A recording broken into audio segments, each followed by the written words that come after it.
Hi all, അസ്സലാമലൈക്കും. Welcome back to Silna's kitchen. ഇന്നത്തെ recipe rava വെച്ചിട്ട് നല്ല ടേസ്റ്റി ആയിട്ടുള്ള വെറൈറ്റി ആയിട്ടുള്ള ഒരു ബ്രേക്ക്ഫാസ്റ്റിൻ്റെ റെസിപ്പിയാണ്. എത്ര കഴിച്ചാലും മടുക്കാത്ത നല്ല സ്പോഞ്ച് പോലെ പഞ്ഞ് പോലുള്ള ഒരു അടിപൊളി ബ്രേക്ക്ഫാസ്റ്റ് ആണ്.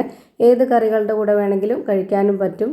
രാവിലെ ചുട്ട് വൈകിട്ട് വരെ ഇരുന്നാലും ഇതുപോലെ തന്നെ നല്ല പഞ്ഞ് പോലെ ഇരിക്കുന്നതാണ്. അപ്പോൾ ഇതെങ്ങനെയാണ് തയ്യാറാക്കുന്നതെന്ന് അറിയാനായിട്ട് വീഡിയോ സ്കിപ്പ് ചെയ്യാതെ മുഴുവനായിട്ടൊന്ന് കണ്ടു നോക്കണേ. റെസിപ്പിയിലോട്ട് കിടക്കുന്നതിന് മുമ്പായി സിൽനാസ് കിച്ചൺ ചാനൽ ആദ്യമായിട്ട് കാണുന്നവരാണെങ്കിൽ പ്ലീസ് ഒന്ന് സബ്സ്ക്രൈബ് ചെയ്തേക്കണേ. ഒപ്പം തന്നെ ഈ വീഡിയോസ് നിങ്ങൾക്ക് ഇഷ്ടപ്പെടുകയാണെങ്കിൽ ഒരു ലൈക്ക് ചെയ്ത് ഷെയർ ചെയ്ത് സപ്പോർട്ട് ചെയ്യാനും മറക്കരുത്. ഇനി നമുക്ക് ഇതെങ്ങനെയാണ് തയ്യാറാക്കുന്നതെന്ന് നോക്കാം. ഇതിനു വേണ്ടി ആദ്യം തന്നെ ഒരു 2-3 മണിക്കൂർ നേരത്തേക്ക് ഈ ഒരു ഉഴുന്ന് വെള്ളത്തിലിട്ട് കുതിർത്ത് വെച്ചിരുന്നതാണിത്. അതിൻ്റെ വെള്ളമെല്ലാം ഇപ്പോൾ ഊറ്റിക്കളഞ്ഞെടുത്തിട്ടുണ്ട്. ഇതൊരു 1/4 കപ്പ് അളവിലാണ് ഞാൻ എടുത്തിട്ടുണ്ടായിരുന്നത്. അപ്പോൾ ഞാനിവിടെ ആ ഒരു വെള്ളമെല്ലാം ഊറ്റിക്കളഞ്ഞെടുത്തിട്ടുണ്ട്. ഇനി നമുക്കിതൊരു മിക്സിയുടെ ജാറിലേക്ക് ഇട്ട് കൊടുക്കാം. ഇനി അടുത്തതായിട്ട് ഇതിലേക്ക് ഇട്ട് കൊടുക്കേണ്ടത് ചോറാണ്. ഞാനിവിടെ 1/2 കപ്പ് അളവിലാണ് എടുത്തിട്ടുള്ളത്. റേഷനരി ചോറോ സാധാ അരിച്ചോറോ ഏതായിരുന്നാലും കുഴപ്പമില്ല. ഞാനിവിടെ സാധാ അരിയുടെ ചോറാണ് എടുത്തിട്ടുള്ളത്. ഇനി ഒരു 250 ml കപ്പിൻ്റെ അളവിൽ 1 കപ്പ് വെള്ളം ഇതിലേക്ക് ഒഴിച്ചു കൊടുക്കാം. ഈ ഒരു വെള്ളം ഇതുപോലെ മുകളിലായിട്ട് നിൽക്കുന്ന രീതിയിൽ നമ്മൾ അരച്ചെടുക്കരുത്. ഈ ഒരു വെള്ളത്തിൻ്റെ കണക്ക് കാണിക്കാൻ വേണ്ടിയാണ് മുഴുവനും ഒഴിച്ചു കൊടുത്തിട്ടുള്ളത്. കുറച്ച് വെള്ളം മാറ്റിയതിന് ശേഷം ഇത് അരഞ്ഞുകൊണ്ടിരിക്കുമ്പോൾ തന്നെ നമുക്ക് കട്ടിയായിട്ട് തോന്നുമ്പോൾ ബാക്കി വെള്ളവും കൂടെ ഒഴിച്ചു കൊടുക്കുക. അങ്ങനെയാണ് ഞാനിത് അരച്ചെടുത്തിട്ടുണ്ടായിരുന്നത്. അതുകൊണ്ട് നന്നായിട്ട് അരഞ്ഞു കിട്ടി. അരച്ചെടുത്ത മിക്സ് ഇതുപോലെ ഒരു ബൗളിലേക്ക് ഒഴിച്ചു കൊടുത്തിട്ടുണ്ട്. ഇനി ഇതിലേക്ക് വേണ്ടത് റവയാണ്. ഇതിലേക്ക് ഇനി വറുത്ത റവയോ വറുക്കാത്ത റവയോ ഇട്ട് കൊടുക്കാവുന്നതാണ്. ഞാനിവിടെ 250 ml കപ്പിൻ്റെ അളവിൽ 1/4 കപ്പ് അളവിലാണ് റവ ഇട്ട് കൊടുക്കുന്നത്. ഈ ഒരു റവയുടെ കണക്കനുസരിച്ചാണ് ബാക്കിയുള്ള എല്ലാ ഇൻഗ്രീഡിയൻസിൻ്റെ അളവും പറഞ്ഞത്. ഇനി ഇതിനേക്കാൾ കൂടുതലോ കുറവോ റവ എടുക്കുന്നുണ്ട് എന്നുണ്ടെങ്കിൽ ബാക്കിയുള്ള ഇൻഗ്രീഡിയൻസിൻ്റെ അളവും കൂട്ടിയും കുറച്ചൊക്കെ എടുക്കേണ്ടി വരും. റവ മുഴുവനായിട്ടും ഇട്ട് കൊടുത്തതിന് ശേഷം ഞാനിതുപോലൊരു വിസ്ക് വെച്ചിട്ട് നന്നായിട്ട് ഇളക്കി കൊടുക്കുന്നുണ്ട്. ഒട്ടും കട്ടയാവാതെ നന്നായിട്ട് ഇളക്കി യോജിപ്പിച്ചെടുക്കുക. 1 മിനിറ്റ് നേരമൊക്കെ ഞാനിതുപോലെ നന്നായിട്ട് ഇളക്കി കൊടുത്തിട്ടുണ്ട്. റവ നമ്മൾ ഇതുപോലെ സെപ്പറേറ്റ് ആയിട്ട് ഇട്ട് കൊടുക്കുകയാണെന്നുണ്ടെങ്കിൽ ഇത്രയും നേരം തന്നെ നമ്മൾ നന്നായിട്ട് ഇളക്കി കൊടുത്തുകൊണ്ടിരിക്കണം. എന്നാലേ നന്നായിട്ട് ഈ ഒരു മാവ് മിക്സായി കിട്ടുകയുള്ളൂ. അപ്പോഴാണ് നല്ല പെർഫെക്റ്റ് ആയിട്ട് കിട്ടുന്നത്. ഇനി ഇതിലേക്ക് 1/4 കപ്പ് അളവിന് വെള്ളം ഒഴിച്ച് കൊടുക്കുന്നുണ്ട്. എന്നിട്ട് ഒന്നുകൂടി നന്നായിട്ട് ഇളക്കി കൊടുക്കാം. കുറച്ച് ഭയങ്കര കട്ടിയായിട്ടാണ് ഇരിക്കുന്നത്. അപ്പോൾ നമുക്ക് നല്ല കറക്റ്റ് പരുവായി കിട്ടണമെന്നുണ്ടെങ്കിൽ ഇതുപോലെ വെള്ളം ഒഴിച്ച് കൊടുത്തിട്ട് ഒന്നുകൂടി നന്നായിട്ട് ഇളക്കി കൊടുക്കണം. ഇത് നമ്മൾ സാധാരണ ചെയ്യുന്ന പോലെ തലേ ദിവസം പച്ചരി ഉഴുന്ന് ചോറൊക്കെ ഇട്ട് അരച്ച് വെക്കുന്ന പോലെ തന്നെയാണ് ഈ ഒരു ഉഴുന്നും അതുപോലെ റവയും ചോറൊക്കെ ഇട്ടിട്ട് റെഡിയാക്കി വെച്ചിരിക്കുന്നത്. പിന്നെയാണ് പിറ്റേ ദിവസം രാവിലെയാണ് ഞാനിത് എടുക്കുന്നത്.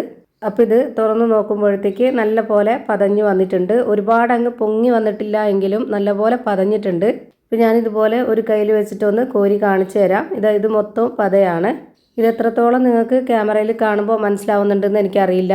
എന്തായാലും നല്ല പെർഫെക്റ്റ് ആയിട്ടുള്ള ഒരു മാവായിട്ട് കിട്ടിയിട്ടുണ്ട്.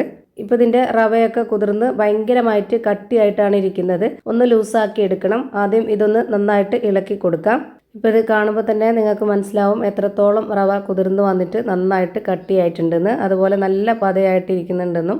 അപ്പോൾ ഇതിലേക്ക് ഒഴിച്ചു കൊടുക്കാൻ വേണ്ടിയിട്ട് ഞാനിവിടെ മെഷർമെൻറ്റ് കപ്പിൻ്റെ 1/2 കപ്പ് അളവിന് 1/4 കപ്പോളം വെള്ളമാണ് എടുത്തിട്ടുള്ളത്. ഇതിലേക്ക് ഇനി ഒരു നുള്ള് സോഡാപ്പൊടി ഇട്ട് കൊടുക്കാം. പിന്നെ ഇതിലേക്ക് ആവശ്യത്തിനുള്ള ഉപ്പും കൂടെ ഇട്ട് കൊടുക്കുന്നുണ്ട്. എന്നിട്ട് ഒരു സ്പൂൺ കൊണ്ട് നന്നായിട്ട് ഇളക്കി യോജിപ്പിച്ചതിന് ശേഷമാണ് ഈ ഒരു വെള്ളം ഇതിലേക്ക് ഒഴിച്ചു കൊടുക്കുന്നത്. ഈ ഒരു വെള്ളം ഒഴിച്ചു കൊടുത്തതിന് ശേഷം ഇനി നമുക്ക് നോക്കാം ഇത് എത്രത്തോളം കറക്റ്റായിട്ട് ഈ മാവ് വന്നിട്ടുണ്ട് എന്നുള്ളത്. നമ്മൾ പച്ചരി ഉഴുന്ന് ഒക്കെ വെച്ചിട്ട് ചെയ്തെടുക്കുമ്പോൾ സാധാരണ ഒന്നുകൂടി ലൂസാക്കി എടുക്കും. അതുപോലെ നല്ല ലൂസാക്കി എടുക്കണ്ട. അപ്പോൾ നമ്മുടെ പരുവം തെറ്റിപ്പോവും. കാരണം ഇത് റവ ആയതുകൊണ്ട് തന്നെ കുറച്ചൊന്ന് കട്ടിയായിട്ട് വേണം. അപ്പോൾ ഇതാണ് ഇതിൻ്റെ കറക്റ്റായിട്ടുള്ള പരുവം ഞാൻ ആക്കിയിട്ടുള്ളത്. ഇപ്പോൾ ഇത് നല്ലപോലെ ചൂടായി വന്നിട്ടുള്ള ഒരു പാനിലേക്ക് ഒഴിച്ചു കൊടുക്കുന്നുണ്ട്. അപ്പോൾ നിങ്ങൾക്ക് കറക്റ്റ് ഇതിൻ്റെ പരുവം മനസ്സിലാവും. ഞാനിവിടെ നന്നായിട്ട് ചൂടായി വന്ന ഒരു പാനിലേക്ക് മീഡിയം ഫ്ലെയിമിലാക്കിയതിന് ശേഷം ഒരു കയ്യിൽ മാവ് ഒഴിച്ച് കൊടുത്തിട്ടുണ്ട്. എന്നിട്ട് ഇത് ഹോൾ വരാനായിട്ട് വെയിറ്റ് ചെയ്തതിന് ശേഷം ഒന്ന് അടച്ചു വെച്ച് കൊടുത്തിട്ട് വേവിച്ചെടുക്കുന്നുണ്ട്. നല്ല സോഫ്റ്റ് ആയിട്ടുള്ള നല്ല പഞ്ഞ് പോലുള്ള ഒരു അടിപൊളി ബ്രേക്ക്ഫാസ്റ്റാണ്. എന്തായാലും ട്രൈ ചെയ്ത് നോക്കണം. എല്ലാവർക്കും ഇഷ്ടമാവും. ഇത് കാണുമ്പോൾ തന്നെ നിങ്ങൾക്ക് മനസ്സിലാവുന്നുണ്ടാവും എത്രത്തോളം പെർഫെക്റ്റ് ആണ് എന്നുള്ളത്.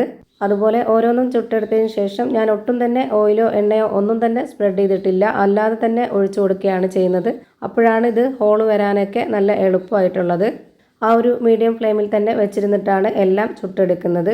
അങ്ങനെ ചെയ്തിട്ടെടുക്കുമ്പോൾ നമുക്കെല്ലാം ഒരേ പരുവത്തിൽ കിട്ടും. ഞാനിപ്പോൾ ഇവിടെ ഇപ്പോഴത്തേക്ക് ആവശ്യമായിട്ടുള്ളത് ചുട്ടെടുത്തിട്ടുണ്ട്. ബാക്കി മാവ് ഫ്രിഡ്ജിൽ വെച്ചിരുന്നിട്ട് നമുക്ക് ഇഷ്ടമുള്ളപ്പോൾ എടുത്ത് ചുട്ടെടുക്കാവുന്നതാണ്. ഇപ്പോൾ ഇതാ നല്ല ഹോളോട് കൂടിയ നല്ല പെർഫെക്റ്റ് ആയിട്ടുള്ള നല്ല ടേസ്റ്റി ആയിട്ടുള്ള പഞ്ഞ് പോലൊരു പലഹാരം റെഡിയായി കിട്ടി.